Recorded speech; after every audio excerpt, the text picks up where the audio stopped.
Side, a space where the vibrant tapestry of Africa comes to life.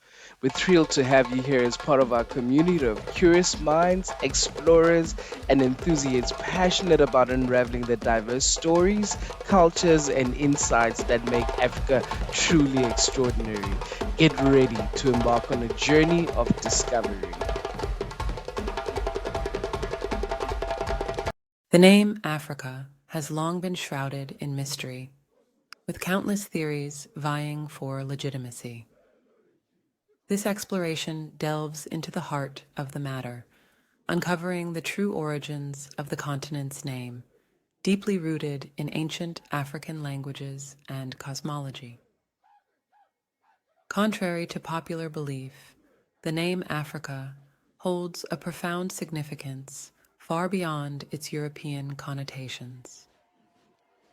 This investigation unveils a hidden history, tracing the name back to its ancient African roots. The name Africa has been the subject of much speculation and debate. Various theories have been proposed regarding its origin, yet recent research by Odwirafo Kwesi Ra Nehemta Akan reveals that the name Africa is deeply rooted in ancient African languages and cosmology, rather than being derived from external sources or historical figures. The name Africa is intrinsically linked to the continent's ancient understanding of its own creation. To unravel the etymology of this name, we must delve into the cosmological and geological foundations that shaped African worldviews. Modern geological science corroborates ancient African cosmologies. Evidence suggests that Earth's surface was initially submerged beneath a vast ocean. Subsequently, tectonic forces such as earthquakes and volcanic eruptions birthed the landmasses we recognize today. Remarkably, ancient African civilizations, like those of Kemet in Nubia and Kemet, Egypt, had already conceptualized this process millennia ago. The understanding of Earth's formation in ancient African cosmology aligns with modern geological evidence. 1. Geological evidence. Studies confirm that Earth's surface was initially covered by a global ocean, with substantial landmasses forming through tectonic activities like earthquakes and volcanic eruptions. This geological process mirrors the ancient African cosmological view, which described the emergence of land as a divinely guided event. 2. Ancient African cosmology. The ancient African civilizations of Kenneset, Nubia, and Kemet, Egypt, recorded the formation of the first landmass over 40,000 years ago, which aligns with the idea of an original unified landmass like Pangaea. In Kemetic hieroglyphs, terms like Ka, and Kite, Ka-ete, refer to elevated land and mountains, reflecting an advanced understanding of Earth's formation. The term Ka denotes the high ground where the deity of creation, Ra, first stood. Essentially, the way ancient Africans perceived the creation and formation of the land is intrinsically tied to how they named and conceptualized it. By understanding their cosmology, we move closer to unlocking the true essence of the name Africa. Linguistic and cultural connections. The terms Afuraka and Afurayat embody the ancient African understanding of the land. 1. Afuraka represents the land of the creator, Ra, associated with the first high ground. 2. Afurayat represents the land of the creatress, Rayat, reflecting the feminine aspect of creation. The terms Afuraka and Afurayat encapsulate a profound understanding of the land, deeply rooted in the ancient African worldview. These terms, respectively representing the domains of the creator and creatress, offer a foundational perspective on the continent's origins and identity. To illuminate these concepts, we turn to Kemet. The ancient name for Egypt was Kemet, which means the Black Land, the ancient Egyptian civilization, renowned for its exceptional record-keeping and intellectual advancements. Kemet, often referred to as the cradle of civilization, was a society uniquely positioned to systematize knowledge and preserve cultural heritage. Their hieroglyphic writing system provides an invaluable window into their cosmology, language, and worldview. The reliance on Kemet, ancient Egypt, to explain these concepts is significant due to its historical and cultural prominence. Kemet, as one of the earliest and most advanced societies, established comprehensive systems of writing, record-keeping, and knowledge preservation. This civilization's extensive contributions to literature, science, and religion offer a rich and authoritative source for understanding ancient African cosmology and linguistic connections. Kemet's meticulous documentation of spiritual and cultural practices provides a valuable reference point for exploring the linguistic and cultural connections of other African languages. By examining how these ancient concepts are reflected in modern languages, we gain a deeper appreciation of the continuity and evolution of African cultural heritage. By examining Kemetic terms like Ka and Kate, which denote elevated land and mountains, we find striking parallels in modern African languages. Modern African languages preserve these ancient concepts. Twi language, in Twi, Akan, Koko means hill or raised land, related to the Kemetic term Kaka. The region called Koko Afuo is associated with the descent of the great ancestress. Yoruba language. In Yoruba, Oke means mountain or hill, related to the Kemetic Chi or K. Sacred hills in Yoruba cosmology, such as Okeera, are linked to divine creation. These linguistic correspondences suggest a shared ancestral linguistic and conceptual framework across the African continent. Moreover, the association of sacred hills with divine creation in both Kemetic and Yoruba cosmologies underscores the depth and breadth of this shared heritage. Kemet, as a preeminent center of learning and cultural expression, offers a rich tapestry from which to unravel these interconnected threads of African thought and language. By grounding our exploration in Kemetic knowledge, we gain a more comprehensive understanding of the underlying principles that shaped African worldviews. This approach allows us to trace the evolution of these concepts across millennia and diverse cultures. False etymological theories. Several theories about the origin of the name Africa have been debunked. From Latin Africa, one theory suggests that the name Africa comes from the Latin word aprica, meaning sunny or sunny place. This theory posits that early Romans named the continent based on its warm and sunny climate. However, there is no historical evidence supporting this connection, and Latin etymology does not support this derivation. This theory was more popular during the 19th and early 20th centuries, when scholars were exploring various possible Latin origins for African names. From Phoenician Afuraka, another theory claims that Africa derives from the Phoenician phrase Afurika, meaning mother of mankind or dust. This theory is unfounded as Phoenician inscriptions and records do not provide evidence for such a term or its association with the continent. The Phoenicians were an ancient Semitic-speaking people originating from the region of modern-day Lebanon and parts of Syria and Israel. They were known for their extensive maritime trade, seafaring skills, and the creation of one of the earliest alphabets. This theory was popularized in the 19th century during the rise of interest in ancient Semitic languages and their influence on place names. Many experts believe that the name actually came from two Phoenician words. These words were friki and faraka, which would translate corn and fruit, respectively. From Greek Afrikae, some sources suggest that Africa comes from the Greek word Afrikae, meaning without cold or coldness.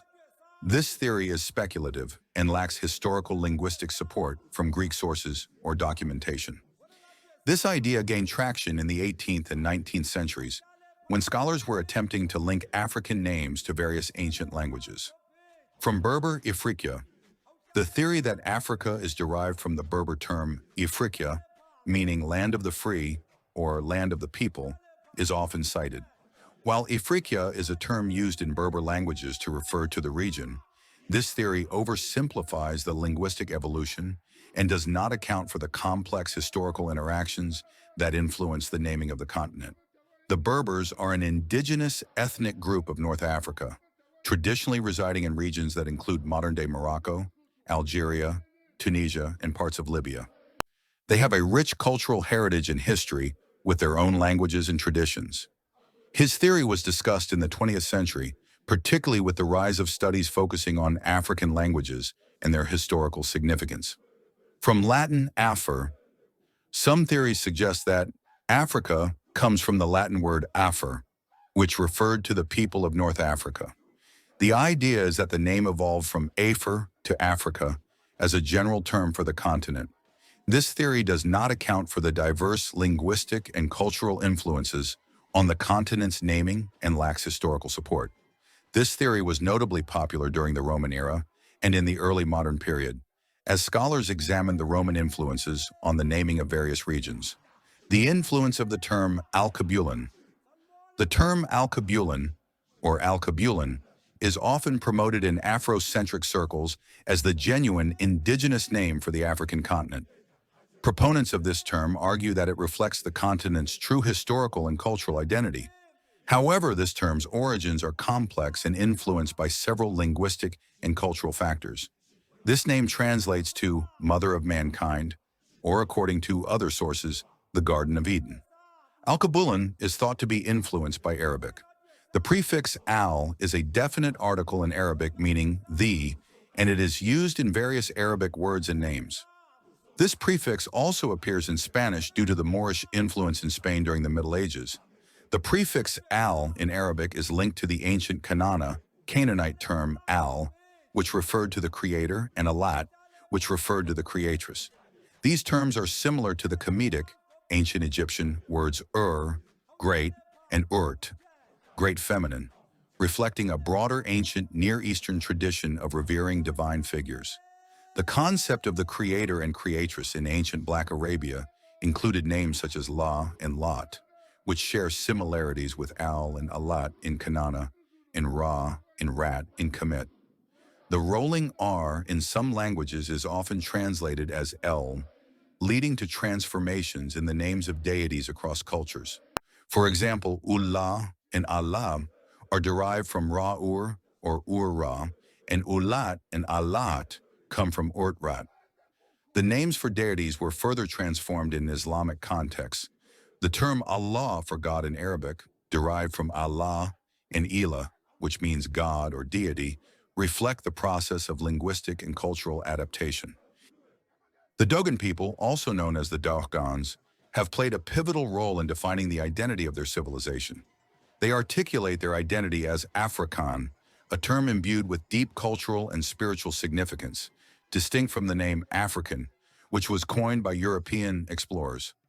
This self-defined term underscores the importance of indigenous perspectives in naming and identity formation, rejecting external impositions. Meaning of Africa first, AF. The prefix AEF signifies first or beginning, emphasizing Africa's primordial role as the cradle of humanity and the starting point of civilization. Sun, RA. ARA symbolizes the sun, representing life, energy, and creation. This element connects to ancient African sun worship and the reverence for the sun as a source of all life. Soul, Ka. Kai translates to soul or spirit, reflecting the essence of life and the spiritual depth of the African people and their land. Thus, Afuraka conveys a powerful message. First sun soul, which encapsulates the idea of Africa as the birthplace of humanity, the center of spiritual illumination, and the essence of life itself. The name Africa is believed to have evolved through various influences over centuries. Roman influence. The name Africa is thought to have originated from the Latin term Afri, used by the Romans to refer to the inhabitants of the region around Carthage, in present-day Tunisia. This usage became prominent during the Punic Wars, 264-146 BCE, between Rome and the Carthaginian Empire. After their victory, the Romans established the province of Africa Proconsularis, solidifying the term's use in Western literature and geography. This Latin term evolved into the more general term Africa to refer to the entire continent. For most of its history, the Roman word Africa was not used to describe the continent as a whole, but rather only a very small section of North Africa, what today constitutes the northern parts of Tunisia. Prior to the late 16th century, there were a variety of names used to describe the various constituent parts of the north half of Africa, with Libya, Ethiopia, Sudan, and Guinea being by far the most common names used. For the ancient Greeks, almost everything south of the Mediterranean Sea and west of the Nile was referred to as Libya. This was also the name given by the ancient Greeks to the Berber people who occupied most of that land. The ancient Greeks believed their world was divided into three greater regions: Europa, Asia, and Libya, all centered around the Aegean Sea. They also believed that the dividing line between Libya and Asia was the Nile River, placing half of Egypt in Asia and the other half in Libya. For many centuries, even into the late medieval period, cartographers followed the Greek example, placing the Nile as the dividing line between the landmasses. Early Arabic cartographers tended to follow the Greeks in the usage of their term Libya for vast swathes of North Africa beyond Egypt.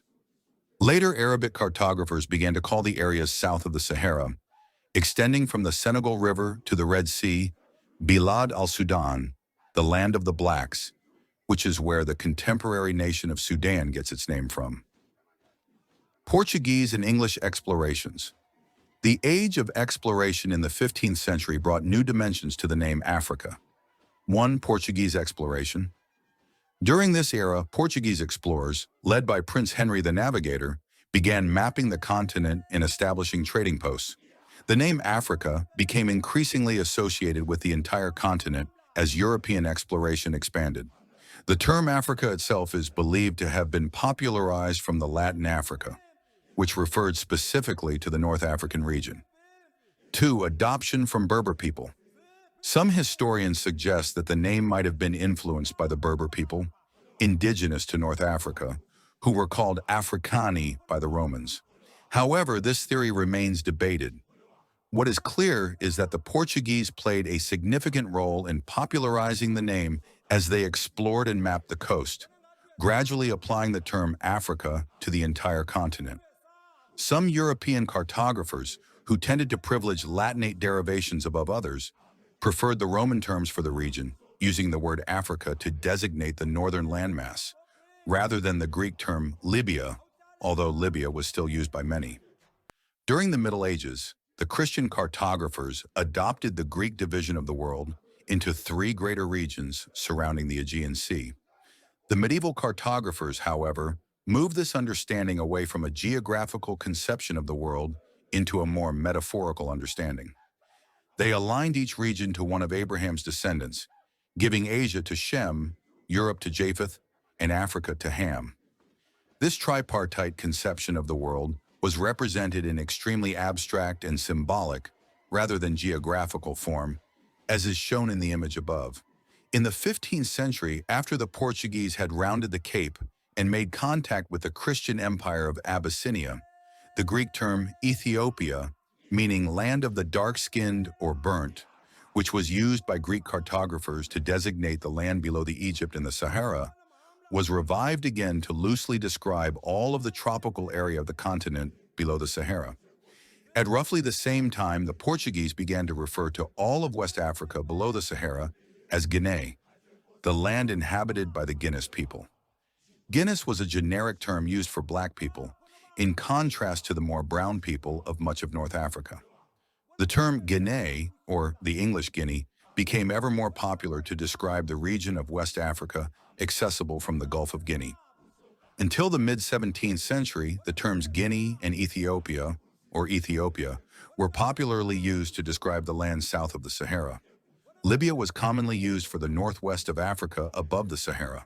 Africa was used, sometimes instead of Libya, to denote the northwest of Africa, and sometimes alongside Libya to denote the central and northern region of Africa, which today is predominantly occupied by Tunisia. Before the late 16th century, Africa was used only to denote one part of the larger landmass that makes up the continent, primarily that area occupied by Tunisia and Morocco.